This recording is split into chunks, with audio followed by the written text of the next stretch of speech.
Escala 6 por 1, estávamos conversando agora há pouco sobre esse assunto. Camila Xavier estava aqui comigo, também o Felipe aqui na tela comigo.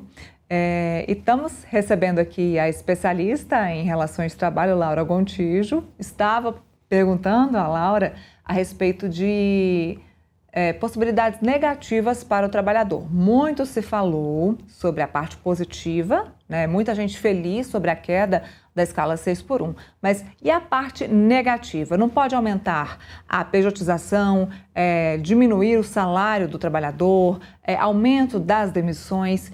Não pode ser que isso aconteça, Laura, aqui no país?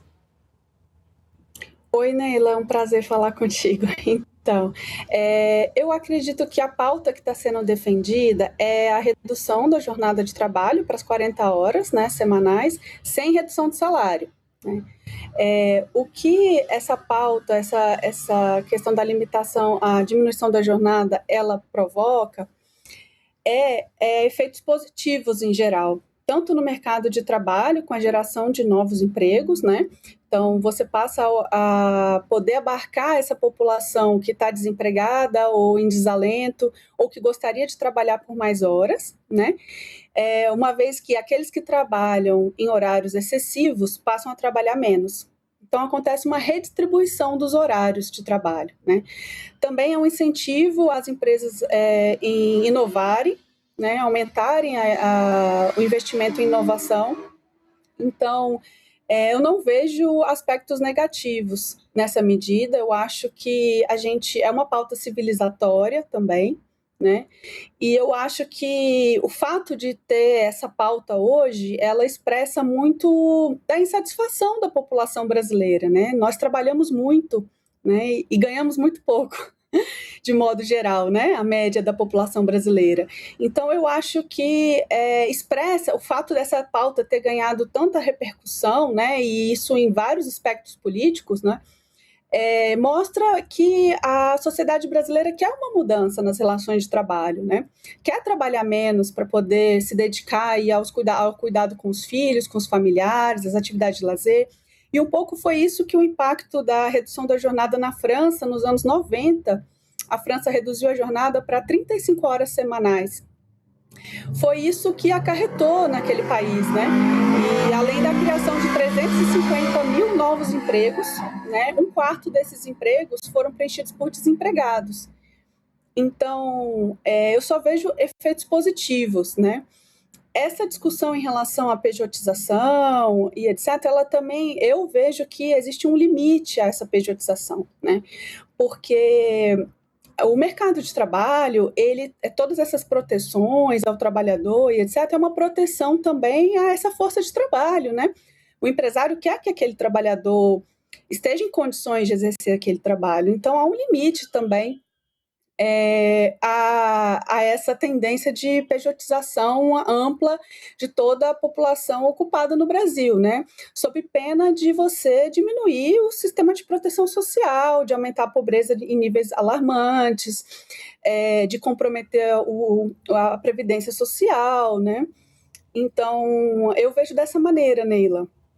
Felipe, eu vou passar a palavra para você, lembrando que existe um lobby gigantesco de empresários no Congresso Nacional para evitar que essa pauta passe. Então, pode ser que exista um grande auê, um fervor em ano eleitoral para tratar do assunto, mas até ela passar, aí é um longo caminho dentro do Congresso. Mas passo a bola para você, Felipe. Laura, boa tarde. Você falou um pouco da experiência da França, né? Eu queria que você explicasse para a gente, né, o estado da arte na discussão da escala 6 por 1, né, no mundo todo, né? Porque, pelo visto, você falou que é uma pauta civilizatória, o mundo todo caminha para esse sentido, União Europeia, França, Inglaterra. Eu queria que você explicasse para a gente como é que é a discussão disso no mundo todo, né? E eu vi um estudo recentemente dizendo que a escala 6 por 1, o funcionário, teoricamente, ele falta 10% no mês, né? E numa escala 5 por 2 ou 4 por 3, o funcionário é muito mais assíduo. Então, teoricamente, aquele argumento que falam que há uma perda, né, de mão de obra, não é tão verdade assim, porque, teoricamente, o empresário economizaria muito mais na presença do funcionário do que na ausência dele numa escala diferente da 6 por 1. Com certeza, Felipe, eu acho que você tocou num ponto crucial, né? A redução da jornada de trabalho, ela exatamente incide sobre uma queda nos níveis de adoecimento da população, sobretudo o adoecimento psíquico, que tem sido alarmante no Brasil, né, nos últimos 10 anos.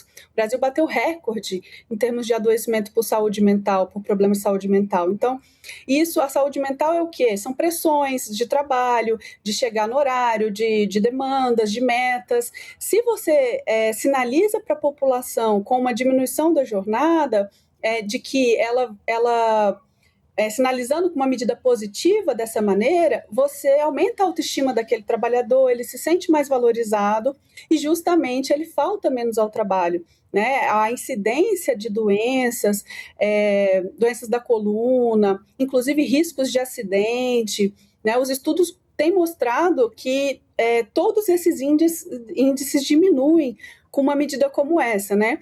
Você mencionou a Europa, todos os países europeus, né, já têm a jornada de 40 horas semanais. Né? Alguns deles têm praticado aquela discussão da jornada de 4x3, né? Que seria você trabalhar 4 dias e folgar 3, né? Mas são pouquíssimas experiências ainda, né? A experiência majoritária é as 40 horas por semana. Né? Porque o trabalhador ele precisa descansar, ele precisa ter um momento para poder cuidar dos filhos. A gente tem tido um aumento da população idosa, né? Isso recai sobre quem? Sobre a população que está ocupada, que precisa prestar cuidado para os seus familiares, né? Então, essa medida ela vai contribuir muito para a melhoria do bem-estar, né, da população. E aí, consequentemente, as doenças diminuem, a satisfação no trabalho aumenta, né? Inclusive, outro dado é que as pessoas procuram se qualificar mais. Então, aumenta a dedicação ao estudo, a qualificação profissional.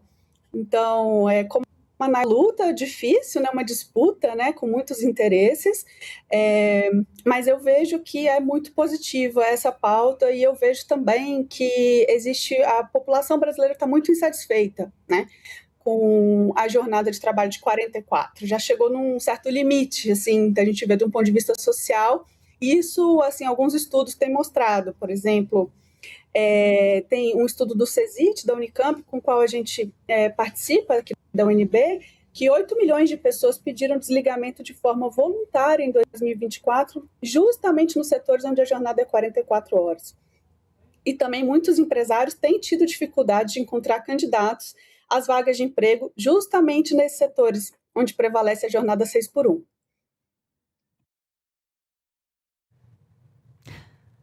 Bom, posso finalizar? Fazer mais uma pergunta para a Laura? Bom, eu queria terminar a nossa entrevista perguntando para a Laura o seguinte, com a questão da diminuição da jornada, vai haver a necessidade de contratação de novos funcionários.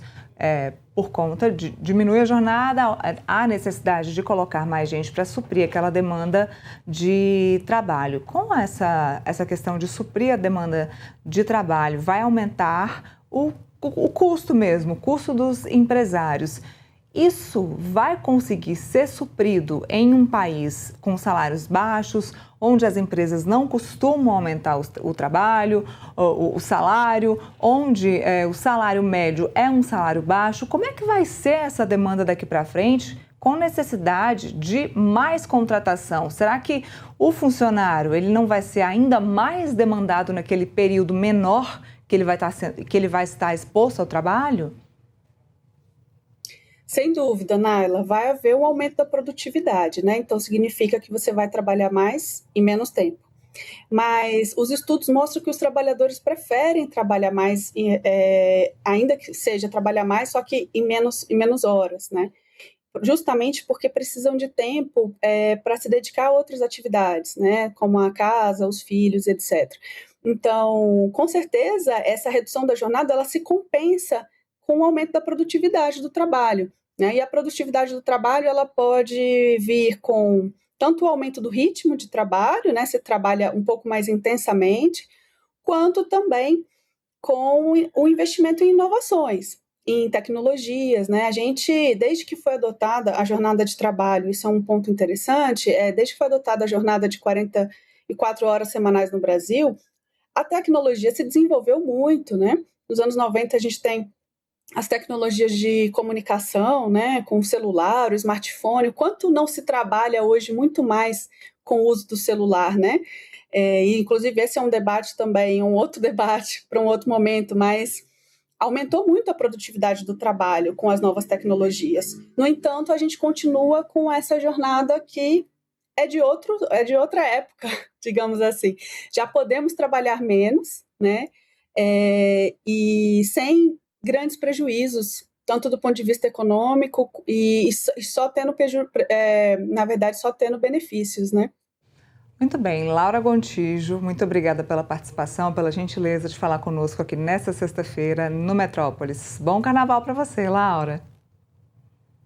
Eu que agradeço, Naila. Bom carnaval também. Um abraço.